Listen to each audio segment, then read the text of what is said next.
Supreme court में सुनवाई करते हुए जस्टिस एन.वी. रमणा, हिमा कोहली और सूर्यकांत ने भारत में 162 साल से चले आ रहे राजद्रोह के कानून को सस्पेंड कर दिया है और इस पर सरकार को पुनर्विचार करने के आदेश दिए हैं। साथ ही ये भी आदेश दिए हैं कि अब तक जिन लोगों पर सेडिशन का केस लगा हुआ है वे सभी भी जमानत के लिए अर्जी डाल सकते हैं और आने वाले वक्त में जब तक इस पर कोई फैसला नहीं आ जाता है तब तक सेडिशन के तहत कोई भी केस दर्ज न किया जाए, इसका निर्देश केंद्र और राज्य सरकारों को दे दिया गया है। राजद्रोह, जिसे अक्सर सरकार देशद्रोह कह करके बुलाती है और किसी को भी फंसा सकती है, मन मर्जी से किसी को भी फंसा सकती है, चाहे उसने कुछ किया है या नहीं किया है। यहाँ पर समझने वाली बात यह है कि सेडिशन का केस 124A के तहत जो लगता है वह देशद्रोह ना होकर के राजद्रोह है।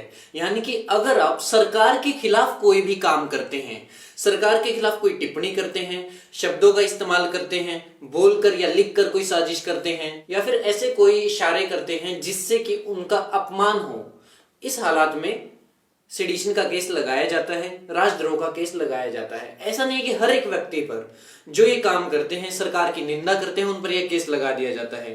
सरकार को जिनसे खतरा महसूस होता है, सरकार को लगता है कि अगर इस व्यक्ति ने बोला है तो ज्यादा बेइज्जती हो जाएगी, उस हालत में यह केस लगाया जा रहा है। 1870 में ब्रिटिश काल में मैकाले यह कानून लेकर के आए थे। इस कानून का उद्देश्य सरकार के खिलाफ उठती हर आवाज को दबाना था। सबसे पहले यह कानून बाल गंगाधर तिलक पर इस्तेमाल किया गया। उसके बाद महात्मा गांधी, भगत सिंह और भी अन्य स्वतंत्रता सेनानियों पर इसका इस्तेमाल ब्रिटिश राज के द्वारा किया गया। ब्रिटिश राज खत्म होने के बाद ऐसा नहीं कि इस कानून को बर्खास्त कर दिया गया, संविधान बनाने के दौरान भी लोकतंत्र के खिलाफ काम करते इस कानून को खत्म नहीं किया गया। और उसके बाद कांग्रेस की सरकार हो या बीजेपी की, जिसने भी सरकार के खिलाफ आवाज उठाने की कोशिश की, उनकी आवाज इस कानून के तहत बंद करने की कोशिश की गई।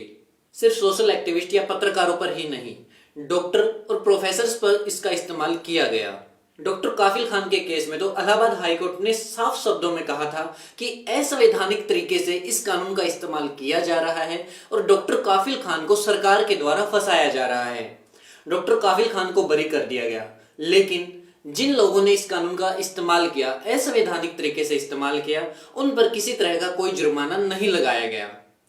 इसी का फायदा उठाते हुए तमाम सरकारें और पुलिस किसी को भी मन मर्जी से उठा करके जेल में डाल देती है, महीनों और सालों तक सड़ाती है। उसके बाद कोर्ट बाइज्जत बरी कर देता है सबूतों के अभाव में।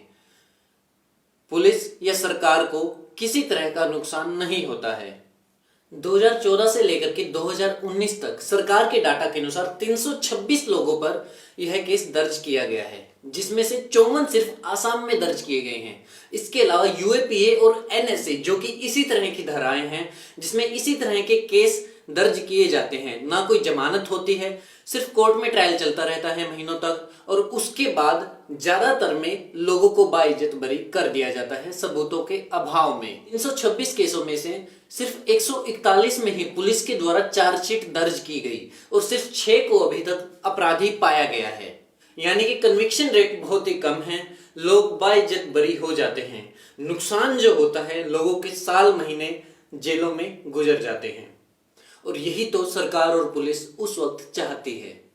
2016 में कन्हैया कुमार और उमर खालिद के साथ 10 लोगों को देशद्रोह के तहत अरेस्ट किया गया, जिसमें से उमर खालिद अभी तक जेल में है। सरकार या पुलिस अभी तक साबित नहीं कर पाई है कि उनकी कौन सी बातें देशद्रोह में आती है। जो सारे वीडियो सबूत उस वक्त दिए गए थे वो सारे के सारे टेम्पर्ड थे, यानी जिनके साथ छेड़छाड़ की गई हो।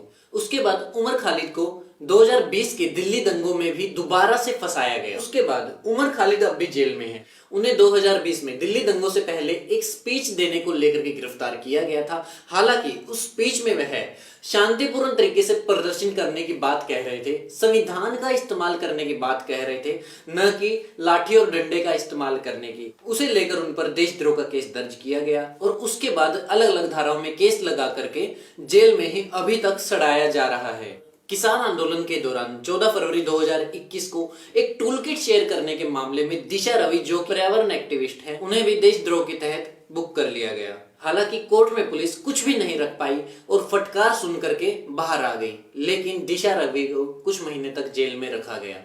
2021 में ही अक्टूबर के महीने में 3 कश्मीरी लड़कों को उत्तर प्रदेश में इसलिए गिरफ्तार कर लिया जाता है क्योंकि उन्होंने पाकिस्तान की जीत पर खुशी मनाई थी और सोशल मीडिया पर पोस्ट डाली थी। उनके खिलाफ भी सेडिशन के तहत केस दर्ज किया जाता है और मार्च 2022 में उन्हें बेल मिल जाती है।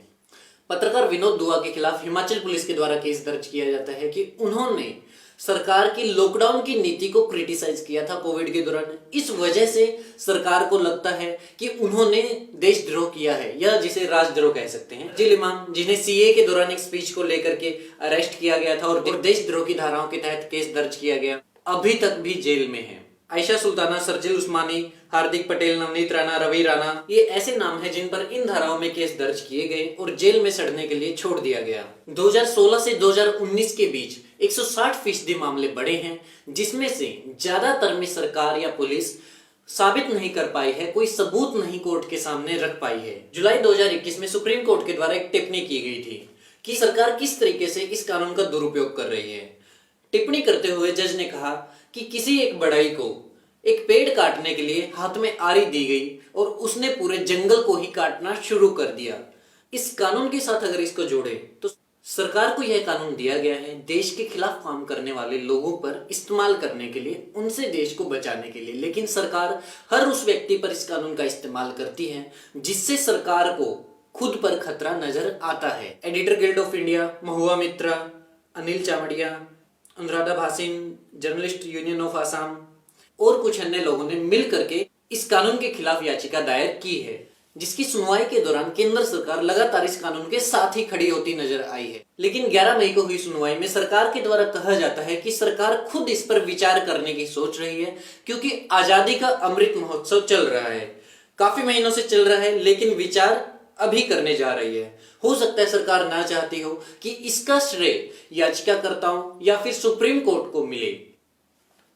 बता दें, लंबे टाइम से बहुत सारे लोग उन सब लोगों के लिए लड़ रहे हैं जिन्हें जबरदस्ती जेल में बिना किसी सबूतों के सड़ाया जा रहा है। इस कानून के खिलाफ भी लड़ रहे हैं कि ऐसे कानून को, जो कि लोकतंत्र के लिए खतरा है, लोगों की बोलने की आजादी के लिए खतरा है, इन सबको खत्म किया जाए। लेकिन सरकार आज तक विचार नहीं करती आई है। लगातार ऐसे कानून का इस्तेमाल डिसेंट को खत्म करने के लिए करती आ रही है और अब सरकार को याद आता है कि आजादी के अमृत महोत्सव के तहत इसके ऊपर विचार करना चाहिए।